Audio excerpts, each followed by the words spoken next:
is Mike with Purple Lizard Maps. We're heading out in the woods today for a little winter hike.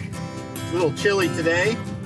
We're going to show you guys how to pick a nice, short, easy hike, what to bring, how to have an enjoyable time chasing some lizards in the woods.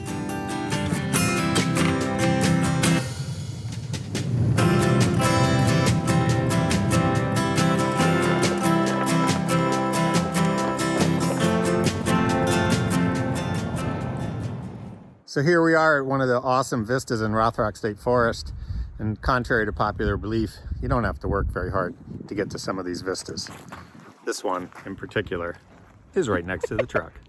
So sometimes in winter, you don't want to go too far and you just want to kind of have a nice meandering trip through the forest, stopping at some view sheds and enjoying some of the beautiful sights that are there in the winter. So here we are at a vista, and we're going to take some time here and just appreciate the view, the expanse of it, and it also gives you a chance to explore a little bit without venturing too far deep into the forest if you're not feeling it for that day.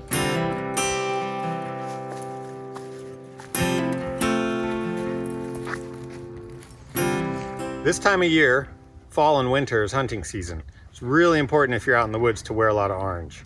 Orange helps the hunters know where you are, helps call attention to you, and especially important if you're taking your furry friends out. Karma looks so good in orange. So this is our first stop on today's trip. Sometimes the lizard spots are just awesome vistas. And man, just stopping at one of these vistas for a few minutes can just change your whole mood. It helps warm up what's an otherwise kind of a chilly afternoon out here.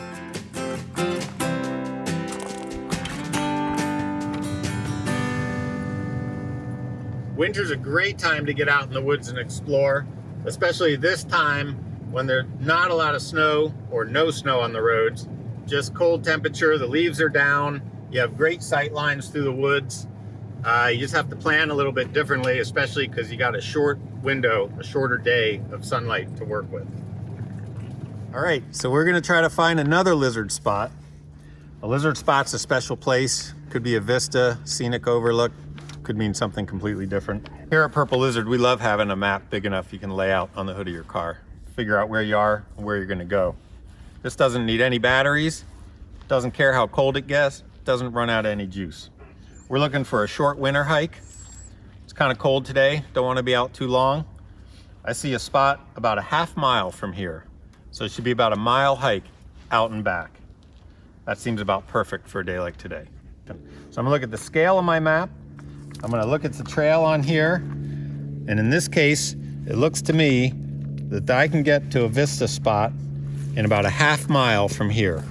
So we're gonna go down here to the trailhead, walk in a half mile, see what we find. When we go hiking, we look for places that are off the beaten path and don't have a lot of crowds at the trailhead. Even then, make sure you bring your mask. It's always good to mask up when you meet another group of hikers on the trail. One of my favorite things about hiking in Pennsylvania in the winter is it's still green. Pennsylvania holds a lot of green with its rhododendrons, its mountain laurel, and its evergreen trees. There's even green moss on the trail. It's just a delightful place to go for a hike, even on a cold day.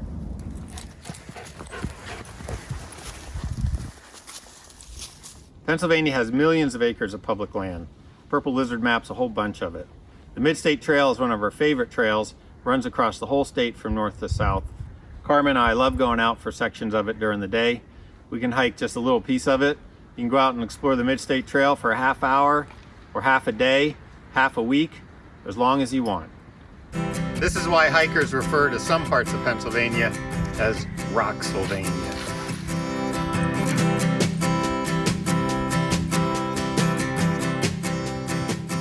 Winter hikes can be a lot of fun.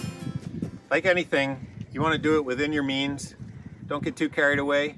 Pick a short, easy hike if you're not used to winter hiking. You want to carry a few things with you. Of course, we want you to bring a map. One of the most helpful things to have with you. You also want to bring a little food. You can bring a little prepackaged type of a bar, or you can root around and just bring a bag of raisins and nuts. Pretty much the same thing. Creates a little internal heat for you, get some calories in you. As far as emergency type items, these are short hikes. Don't get too carried away. It always makes sense to bring a flashlight in case you get caught out in now that the sun sets a lot sooner.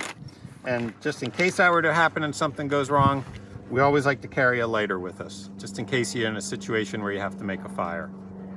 If you have your cell phone with you, carry an extra battery or put it on airplane mode, because the cold weather really saps a battery quickly. Carry some extra water with you, something to drink along the way. Tell somebody your plans, pick an easy hike, have fun. That's the most important part. Get out there and have some fun. So one of our favorite things to do on a short winter hike is to bring along a little bit of fun for either a break or at the end of a hike. And we really like to bring a little bit of hot chocolate. We just fill up one of our thermoses and we enjoy some hot chocolate at a beautiful vista or a special spot and just take it all in.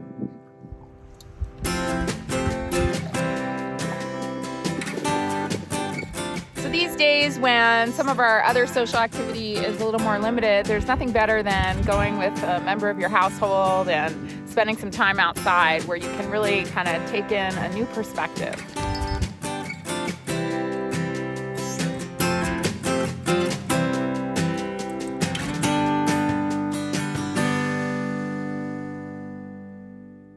Things about hiking in the winter in Pennsylvania is it's still green out here. We have these rhododendrons. Come here. Hey.